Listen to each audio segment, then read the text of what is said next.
In this training module, you're going to learn to drive a diesel-electric locomotive and how the controls differ from a multiple unit.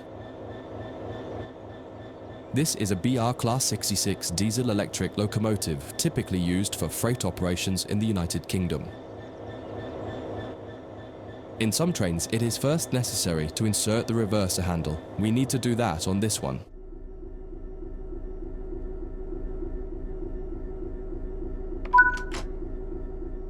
We want to move the train forwards, so move the reverser in that direction.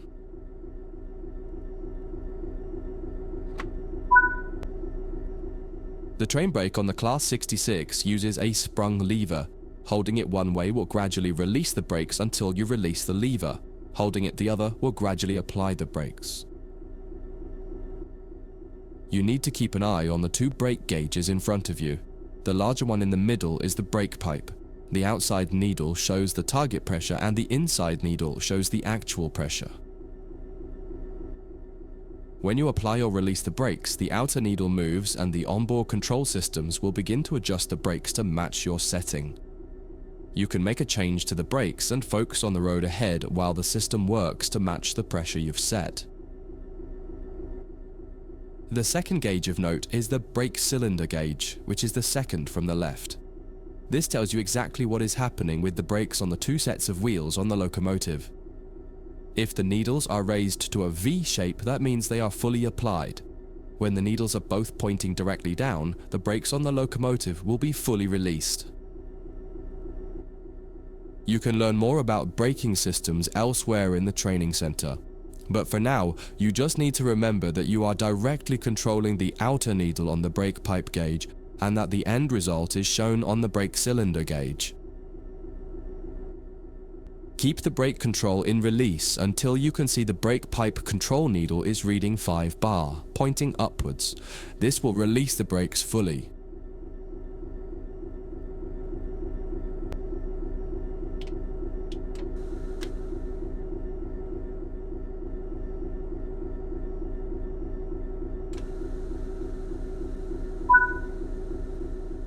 Watch the brake cylinder gauge to see it gradually reduce to 0.0.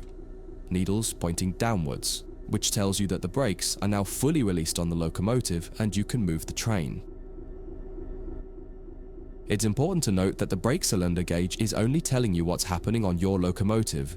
If you have wagons attached, they can take a little longer to release, so if the train doesn't move immediately, don't worry. Apply some throttle to get the train moving.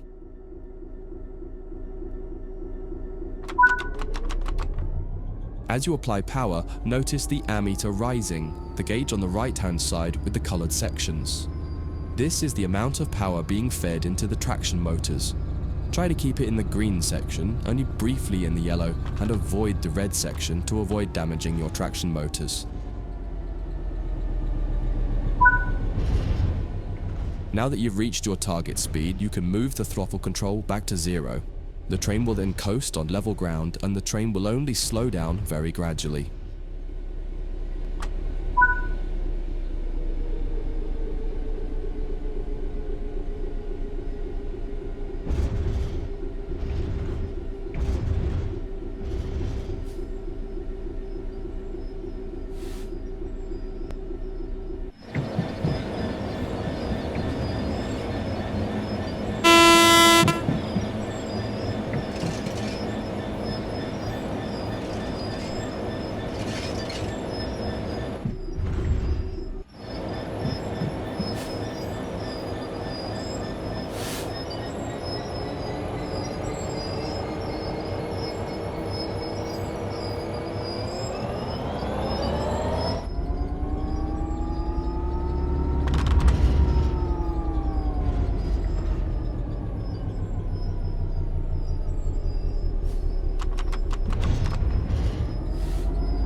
That's far enough. Bring this train to a complete stop by holding the brake control in the apply state until you see the brake pipe control needle in the center of your cab desk showing about 4 bar.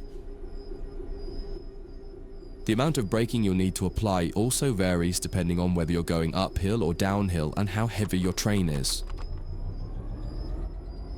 Stopping a train is one of the biggest challenges of controlling it, particularly stopping it in the right place. You'll get better at this with practice.